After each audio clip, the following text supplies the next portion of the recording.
নমস্কার, আমি সুদীপ্তা। এভি নিউজে আপনাদের সকলকে স্বাগত। প্রথমেই চোখ রাখবো নিউজ হেডলাইন্সে।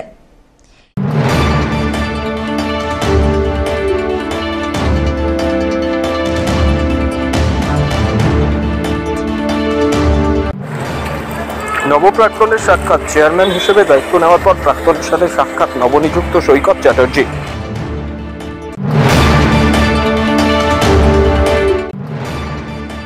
আদরপাড়ায় গাঁজা চাষের হদিশ, অভিযোগের ভিত্তিতে ড্রাগস ফ্রি জলপাইগুড়ি ফাউন্ডেশনের অভিযান।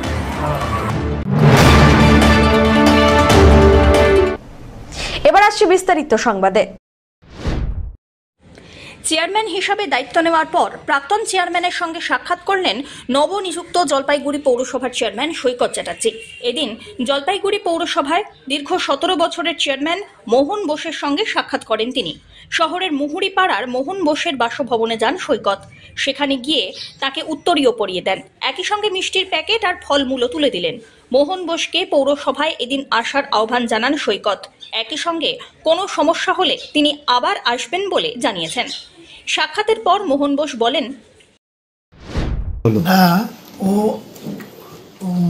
সবে জয়েন করলো, তবে ও যেরকম সাহায্য চাবে পুরো পৌরসভা পরিচালনা করতে আমি সেরকম সাহায্য করব। আমার জ্ঞানত অবস্থা যে এগুলো আছে। শহর নিয়ে কি পরামর্শ দেবেন এই মুহূর্তে? আপনি তো পৌরসভাটাকে দীর্ঘ 17 বছর দেখে এসছেন। আজকে সৈকত চ্যাটার্জি চেয়ারম্যান, আপনার সেই চেয়ারে আজকে সেই জায়গায় জলপাইগুড়ি শহরের অনেক পরিবর্তন হয়ে গেছে। এখন মানুষের চাহিদাও বাইরে গেছে। মানুষের ডিমান্ড অনুযায়ী কাজ করতে হবে, এটুকু বলতে পারি। অন্যদিকে সৈকত বলেন, আমি দেখা করতে এসেছিলাম জলপাইগুড়ি পৌরসভার 17 বছরের চেয়ারম্যান, 2003 থেকে যিনি 2020 অবধি টানা জলপাইগুড়ি পৌরসভার চেয়ারম্যান ছিলেন এবং জলপাইগুড়ি অত্যন্ত বরিষ্ঠ নেতা, জাতীয় কংগ্রেস এবং পরবর্তীকালে তৃণমূল কংগ্রেসের শ্রী মোহন বোসের সাথে ওনার আশীর্বাদ প্রার্থনা করলাম। তার কারণ 2000 সালে আমার মনে আছে, যখন উনি ভাইস চেয়ারম্যান, আমি কলকাতা থেকে তখন কলকাতায় রাজনীতি করি, গোয়েঙ্কা কলেজে জিএস, তারপরে মধ্য কলকাতার ওয়ার্কিং প্রেসিডেন্ট, ইউনিভার্সিটির প্রেসিডেন্ট, কলকাতা বিশ্ববিদ্যালয়ের কংগ্রেসের। তখন আমি ওনার সাথে দেখা করতে গেছিলাম ভাইস চেয়ারম্যান মোহন বোসের কাছে। উনি বলেছিলেন আমাকে জলপাইগুড়ি ফেরো। এর আরেকজনও বলেছিলেন দেবপ্রসাদ রায়, জলপাইগুড়ি ফেরো। আমি তবে জলপাইগুড়ি এসেছি, ছাত্র রাজনীতি করেছি, ছাত্র পরিষদ সভাপতি ছিলাম দীর্ঘ 5 বছর। সেই সময় 2005-এ 8 নম্বর ওয়ার্ডে শিবপদ ভৌমিক কন্টেস্ট করছিলেন, অপরাজেয় শিবপদ ভৌমিক, 30 বছর যিনি হারেন। আমাকে তার এলাকার মানুষ তো আমার নাম বলেছিল, কিন্তু এই যে সিলমোহর, টিকিট দেওয়ার যে সিলমোহর, সেটা কিন্তু দিয়েছিলেন এই মোহন বোস। সেখান থেকে আমার যাত্রা শুরু। এবং তারপর আমার মা কাউন্সিলর হয়েছেন, ওনার আন্ডারে আমি চেয়ারম্যান ইন কাউন্সিল ছিলাম, ওনার সাথে আমি কাউন্সিলর করেছি। একটা আলাদা পার্সোনালিটি, একটা আলাদা ব্যক্তিত্ব। অবশ্যই একটা সময় অসুস্থ হওয়ার জন্যই, নাহলে উনি অসুস্থ না হলে উনি হয়তো আজও চেয়ারম্যান থাকেন। কিন্তু বিষয়টা হচ্ছে যে অসুখ বিসুখ তো যে কোনো কারো হতে পারে। তবে দেখলাম এখন উনি হাঁটাচলাও করছেন, সব করছেন। আমি বলে গেলাম যে কোনো শহরের উন্নয়নের ক্ষেত্রে কোনো চিন্তাভাবনা যদি আমার মনে হয় যে কিছু ডেভেলপমেন্টাল স্কিম নিয়ে চিন্তাভাবনা আলোচনা করতে হবে, আমি আপনার কাছে আসবো, 5-7 মিনিট 10 মিনিট কথা বলবো। ভালো লাগলো মোহনদাকে এত বছর পরে দেখে। মোহন বোস তো একটা নাম না জলপাইগুড়ির রাজনীতিতে, পৌর রাজনীতিতে। মোহন বোস একটা স্টলওয়ার্ড ফিগার, এ নিয়ে কেউ অস্বীকার করার জায়গা নেই। আর 17 বছর চেয়ারম্যান থাকা, বিমল হোর পারেননি অত বছর থাকতে, শশী সেন 15 বছর ছিলেন, তা বিমল হোর 12-13 বছর ছিলেন। তা আজকে সেই মোহনবাবুর আশীর্বাদ নিয়ে গেল। এটা আমার মনে হয় মানে প্রত্যেকের, যারা পৌর রাজনীতির সাথে যুক্ত বা শহরের রাজনীতির সাথে যুক্ত, তাদের প্রত্যেকের মোহনবাবুর আশীর্বাদ নেওয়া অত্যন্ত জরুরি। ধীমান রায়ের রিপোর্ট।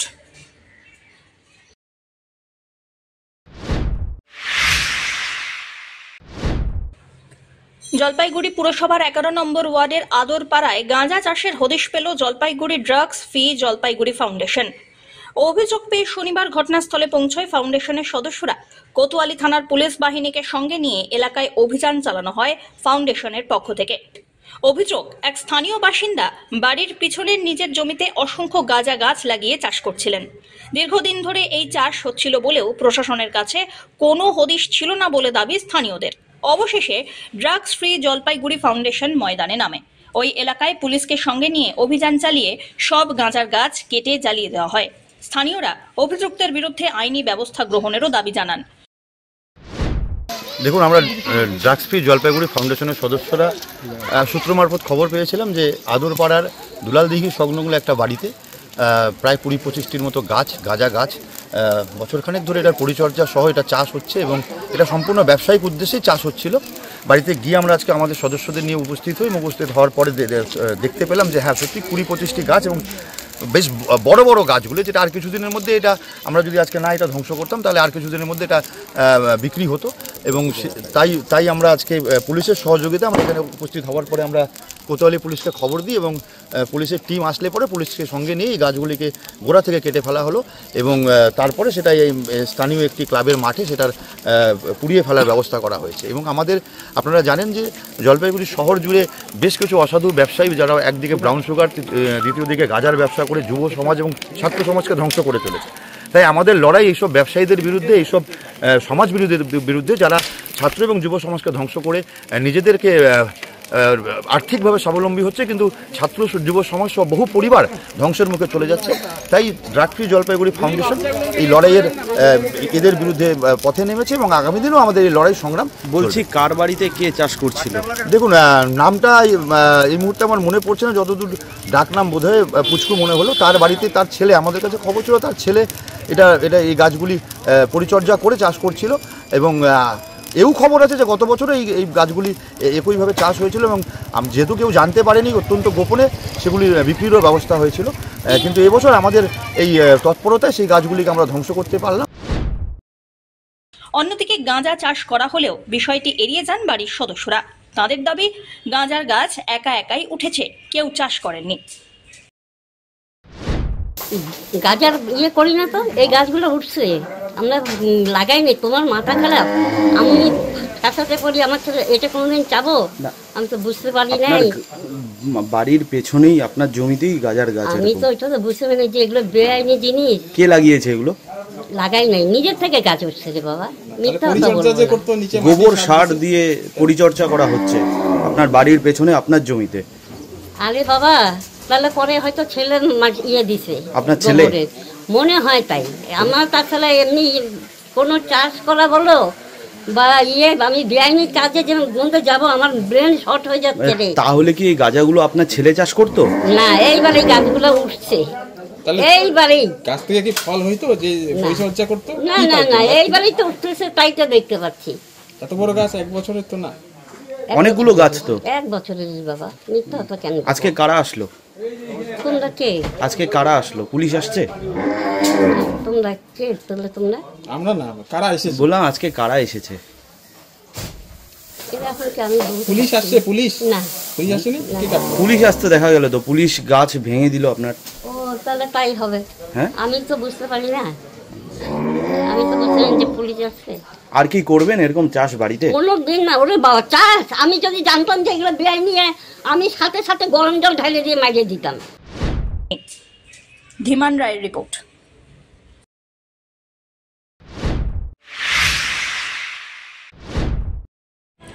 জলপাইগুড়িতে এসআইআর আতঙ্কে আরও একজনের মৃত্যুর অভিযোগ। বুধবার আত্মহত্যা করেন জলপাইগুড়ির বাংলাদেশ সীমান্তের সাতকুড়ার বাসিন্দা বছর 53 কমলা রায়।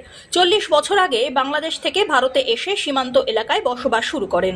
2002-এর ভোটার তালিকায় নামও ছিল, তবে পরিবার আর প্রতিবেশীদের বক্তব্য তারপরেও নাকি আতঙ্কে ভুগছিলেন। আত্মীয়, প্রতিবেশী, পঞ্চায়েত প্রতিনিধিদের দাবি, এসআইআর এর প্রক্রিয়া শুরু হওয়ার পর থেকেই আতঙ্কিত ছিলেন। বাংলাদেশ পাঠিয়ে দেওয়া হবে এই আশঙ্কাতেই ভুগছিলেন। আতঙ্ক থেকেই আত্মহত্যার পথ বেছে নেন বলে দাবি পরিবারের। বাবার কি হয়েছে? আচ্ছা, কেন তোমার কি মনে হয়? এসআইয়ের জন্য। এসআইয়ের আতঙ্কের জন্য এটা নিয়ে বলতেছে, টেনশন করতেছে। একটু জোরে বলো, কিসের জন্য ফাঁসি দিয়েছে বলে মনে হয় তোমার? এসআইয়ের জন্য। এসআইয়ের আতঙ্ক এই নিয়ে কি প্রতিদিন বলতো তোমাদের? এটা নিয়ে বলতেছে প্রত্যেকদিন, ওই দিক দিয়ে পাঠাই দিবে নাকি বাংলাদেশে পাঠাই দিবে। ওই ভাই ঘটনা ঘটেছে? হ্যাঁ, ঘটনাটা হচ্ছে এ বেশ কিছুদিন থেকে আতঙ্কে ভুগতেছে এসআইআর হওয়ার পরে, কিন্তু ওকে আমরা অনেক সান্ত্বনা দেই যে তোমার আতঙ্কের কিছু নেই, কারণ তোমার 2002-এর লিস্টে তোমার নাম আছে, অতএব তোমার আতঙ্কের কিছু নেই। কিন্তু পূর্বে বাড়ি বাংলাদেশে ছিল, অনেক দিনে আসছে, কিন্তু এইটাই হয়তো ওর মনে সন্দেহ যাচ্ছে। অনেকেই বলছে বাংলাদেশি যারা তাদেরকে বাংলাদেশে ফেরত পাঠাতে হবে। ওই বিভিন্ন টিভি বা মোবাইলে এই সমস্ত দেখেই সে আতঙ্কিত হয়েছে। মূল ঘটনাটা আতঙ্কেই আজকে একটা প্রাণ চলে গেল, এসআইআর আতঙ্কে একটা প্রাণ চলে গেল। কি নাম আর কোন এলাকা? এর নাম হচ্ছে কমলা রায়, এলাকা হচ্ছে সাতকুড়া হাই স্কুল বুথের তিনি ভোটার। পিনাকি শিলের রিপোর্ট।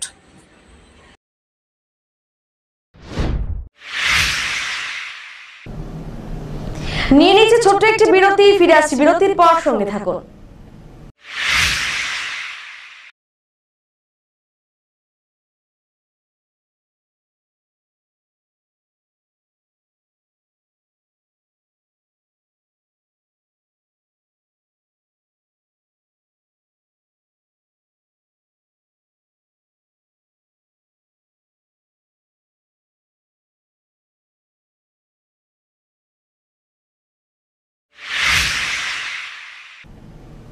ফিরে এলাম বিরতির পর। জলপাইগুড়ি তিস্তা সেতুর ওপর ভয়াবহ দুর্ঘটনা। বাইক ও পিকআপ ভ্যানের সংঘর্ষে ঘটনাস্থলে মৃত্যু হলো 2 বাইক আরোহীর। নিখোঁজ ছিল আরও এক বাইক আরোহী। ঘটনার 8 ঘন্টা পর তিস্তা নদী থেকে উদ্ধার হলো বাপি বর্মন নামে নিখোঁজ যুবকের দেহ। শুক্রবার রাত 11টা নাগাদ জলপাইগুড়ির পালাপাড়া সংলগ্ন তিস্তা সেতুর ওপর এই দুর্ঘটনা ঘটে। পিকআপ ভ্যানের সঙ্গে সংঘর্ষে রাস্তার উপর ছিটকে পড়ে 2 বাইক আরোহী। মেডিকেল কলেজের সুপার স্পেশালিটি হাসপাতালে নিয়ে এলে দুজনকেই মৃত বলে ঘোষণা করেন চিকিৎসকরা। ঘটনায় বেশ কিছুক্ষণ বন্ধ থাকে যান চলাচল। পিকআপ ভ্যানটিকে আটক করেছে পুলিশ। খোঁজ চলছিল বাইকের মালিক বাপি বর্মনের। আমি অ্যাকচুয়ালি দমনির থেকে যাচ্ছিলাম, যাওয়ার সময় যখন নাকি দেখি যে রাইট সাইডে 2 জন মানে পড়ে আছে এই তিস্তা ব্রিজের একদম মাঝখানে, নতুন ব্রিজটা। তো তারপরে একটু পরে পুলিশ আসছে, পুলিশ আসার পরে ওদেরকে হসপিটালে নিয়ে গেছে। কি অবস্থা দেখলেন, কিভাবে? অ্যাকচুয়ালি ওইখানেই মনে হচ্ছে ওরা ডেড হয়ে গেছে, দুজনেই মারা গেছে। বাইকে দুধের গাড়ি, কি গাড়ি? দুধের ওই মহেন্দ্র যে বোলেরো গুলা আছে, পিকআপ ভ্যান, আর সঙ্গে ওরা হয়তো বাইকে ছিল। এটা তিস্তা ব্রিজের নতুন ব্রিজটা, যেটা ময়নাগুড়ি থেকে জলপাইগুড়ি যাওয়ার রাস্তা। আজ সকালে তিস্তা সেতুর নিচ থেকে উদ্ধার হয় জলপাইগুড়ি শহর সংলগ্ন সুকান্তনগরের বাসিন্দা বাপি বর্মনের দেহ। দুটো গাড়ি অত্যন্ত দ্রুত গতিতে থাকার কারণেই এই ঘটনা তদন্ত শুরু করেছে পুলিশ। ঘটনা এখানে সকালবেলা ঘুম থেকে উঠে একজনে জাল ছাড়তে এসে দেখে লাশ বেঁধে আছে। কি মনে হচ্ছে কোথাকার?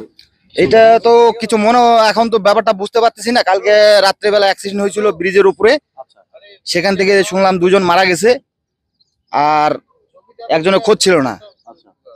এখন সকালবেলা দেখি এখন এই বডি সেই বডি কিনা। তিস্তায় যা জল, তাতে কি মনে হচ্ছে বাইরে থেকে কি আসতে পারে? না না না না, বাইরে থেকে কখনোই এখানে আসতে পারে না এইভাবে লাশ। কারণ জল তো নাই, একদম শুকনা।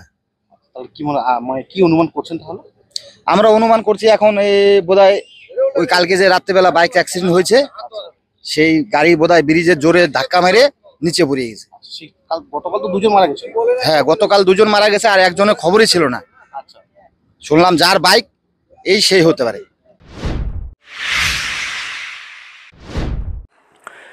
সরকারের কাছে ধান বিক্রি শুরু করেছেন কৃষকরা। চলতি বছরে ধান চাষে বিভিন্ন প্রাকৃতিক প্রতিকূলতার মুখে পড়লেও সরকারি মান্ডির মাধ্যমে ধান বিক্রি করে কৃষকেরা অনেকটাই লাভবান হচ্ছেন বলে দাবি। লোকাল বাজারে বর্তমানে ধানের দাম কুইন্টাল প্রতি 2000 থেকে 2100 টাকা হলেও সরকারি হারে ধানের মূল্য নির্ধারিত হয়েছে কুইন্টাল প্রতি 2369 টাকা। ফলে সরকারি ব্যবস্থাপনার মাধ্যমে ধান বিক্রি করলে কৃষকেরা স্থানীয় পাইকারি বাজারের তুলনায় বেশি লাভ পাচ্ছেন। সিপিসি, এফপিসি, এসকিউএস এবং এসএইচজির মাধ্যমে কৃষকেরা তাদের উৎপাদিত ধান সরকারি হারে বিক্রি করতে পারেন। এদিন জলপাইগুড়ি সদর ব্লকের দাসপাড়ায় স্থানীয় এফপিসির ধান ক্রয় কেন্দ্রে আকস্মিক পরিদর্শনে যান জলপাইগুড়ি সদর ব্লকের সহকৃষি অধিকর্তা শুভকুমার দাস ও দপ্তরের অন্যান্য আধিকারিকরা। পরিদর্শনের সময় সহকৃষি অধিকর্তা, পারচেস অফিসার ও ডিসবার্সমেন্ট অফিসারদের সরকারি নিয়ম মেনে ধান কেনার নির্দেশ দেন। ধান বিক্রির জন্য কৃষকদের প্রয়োজনীয় কাগজপত্র জমা দিয়ে অনলাইন পোর্টালের মাধ্যমে অথবা সিপিসি, এফপিসি, এসএইচজি ও এসকিউসের অফিসের সহায়তায় রেজিস্ট্রেশন করে ধান বিক্রি করতে হবে। আজকের দিনে আমাদের দাসপাড়া এপিসির মাধ্যমে দাসপাড়ার মোড়ে কৃষকদের ধান কেনার কাজ চলছে। তো লোকাল বাজারের তুলনায় আমাদের এখানে কৃষকরা ধান বিক্রি করে খুবই উপকৃত হচ্ছেন। লোকাল বাজারে বর্তমান দিনে ধানের মূল্য কুইন্টাল প্রতি 2000 থেকে 2100 টাকা। তো আমাদের সরকারিভাবে যে আমরা ধান ক্রয় কেন্দ্র করেছি সেখানে আমাদের ধানের কুইন্টাল 2369 টাকা, অর্থাৎ লোকাল বাজারের তুলনায় আমাদের এখানে সরকারিভাবে ধান বিক্রি করে কৃষকরা 300 থেকে 350 টাকা বা 400 জানাচ্ছি আমরা পশ্চিমবঙ্গ সরকারকে এবং সেই সঙ্গে পশ্চিমবঙ্গ সরকারের এগ্রি মার্কেটিং দপ্তরকে এবং সেই সঙ্গে WBCC অফিসের যে দপ্তরের যে আধিকারিক রয়েছেন তাদেরকে। আমাদের কৃষকরা খুবই উপকৃত হচ্ছেন। আগামী দিনে আমরা বিভিন্ন জায়গায় ক্যাম্পেনিং করব, সেই ক্যাম্পেনিংয়ের মধ্যে ধান ক্রয় করব। আমি এতদিন কৃষিকাজ মানে ধান বিক্রি করে বাইরে যে সেটা পেতাম, সেটা আজকে আমাদের দাসপাড়া এপিএসসির মাধ্যমে যে পশ্চিমবঙ্গ সরকারের ধান ক্রয় কেন্দ্রে যে মান্ডি খুলেছে, এখানে আমি আজকে ধান দিয়ে বাজারের থেকে অনেক গুণে লাভবান আমি আছি। এখানে আমি কুইন্টাল প্রতি মোটামুটি 370 টাকা বেশি পাচ্ছি। তো আমি সেটা চিন্তা ভাবনা করে দেখলাম যে আমি বাজারে যে ধানটা বিক্রি করি সেটা আমি এর পরবর্তী থেকে আমি তোমার হচ্ছে পশ্চিমবঙ্গ সরকারের ধান ক্রয় কেন্দ্রের যে এপিসির ইসে আছে আমি এখানেই দিব পরবর্তীতে। সব্যসাচী মজুমদারের রিপোর্ট।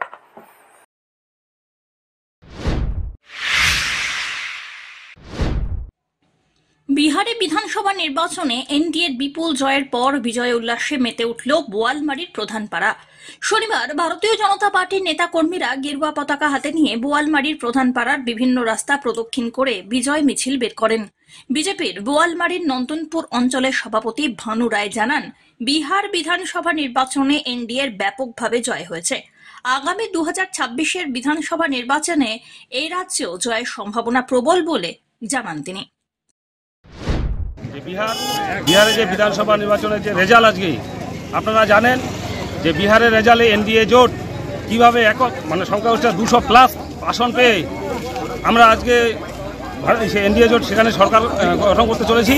এবং কি আমাদের 2026 পশ্চিমবঙ্গের যে নির্বাচন তারই ফলস্বরূপ আমাদের বোয়ালমারী নন্দনপুর জিপিতে এলাকার মানুষ যেভাবে স্বতঃস্ফূর্তভাবে বিহারের যে জোটবন্ধন বিজেপিকে রোখার জন্য যে নীতিহীন নীতি আমাদের যে প্রশান্ত কিশোর যে ইচ্ছে করেছিল যে আমরা এখানে সরকার গঠন করতে পারবো না এবং কি বিজেপি সেখানে গুহারা হারবে, তার ফলস্বরূপ বিহারের মানুষ দেখে গেছে আগামী দিনে 2026-এও পশ্চিমবঙ্গে আমরা এই মমতা বেগমকে এখানকে উৎখাত করতে সাধারণ মানুষকে এবং শিক্ষিত সমাজকে প্রতিষ্ঠিত করতে চাই। এটুকুই, এর জন্য আমাদের এই সব্যসাচী মজুমদারের রিপোর্ট।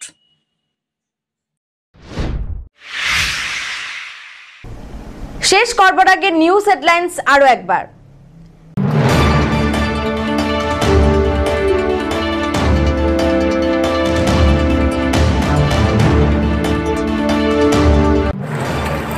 নবপ্রাক্তনের সাক্ষাৎ, চেয়ারম্যান হিসেবে দায়িত্ব নেওয়ার পর প্রাক্তনের সাথে সাক্ষাৎ নবনিযুক্ত সৈকত চ্যাটার্জি।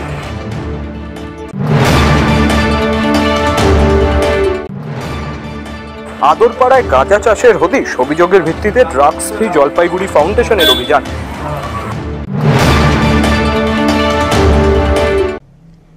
এখনকার মতন এভি নিউজ এ পর্যন্তই। পরবর্তীতে আসছি আরো সংবাদ নিয়ে। দেখতে থাকুন আমার ভিশন। নমস্কার।